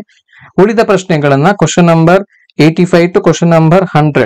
ಸೊ ಉಳಿದ 16 ಪ್ರಶ್ನೆಗಳನ್ನ ಮುಂದಿನ ವಿಡಿಯೋದಲ್ಲಿ ಪಾರ್ಟ್ 3 ವಿಡಿಯೋದಲ್ಲಿ ನಾನು ಸಾಲ್ವ್ ಮಾಡುತ್ತಾ ಹೋಗ್ತೇನೆ. ಹಾಗಾಗಿ ಆ ವಿಡಿಯೋವನ್ನ ಕೂಡ ನೋಡಿ. ಹಾಗಾಗಿ ಒಂದು ವೇಳೆ ನಿಮ್ಗೆ ಈ ಒಂದು ವಿಡಿಯೋ ಯೂಸ್ಫುಲ್ ಅನಿಸಿದ್ರೆ, ವಿಡಿಯೋ ಇಷ್ಟ ಆದ್ರೆ ವಿಡಿಯೋವನ್ನ ಲೈಕ್ ಮಾಡಿ, ಶೇರ್ ಮಾಡಿ, ಹಾಗೆ ನಮ್ಮ ಚಾನಲ್ ಅನ್ನ ಕೂಡ ಸಬ್ಸ್ಕ್ರೈಬ್ ಮಾಡ್ಕೊಳ್ಳಿ. ಮುಂದಿನ ಪಾರ್ಟ್ 3 ವಿಡಿಯೋದಲ್ಲಿ ಮತ್ತೊಮ್ಮೆ ಭೇಟಿ ಹೋಗೋಣ. Thank you so much. ನಮಸ್ತೆ.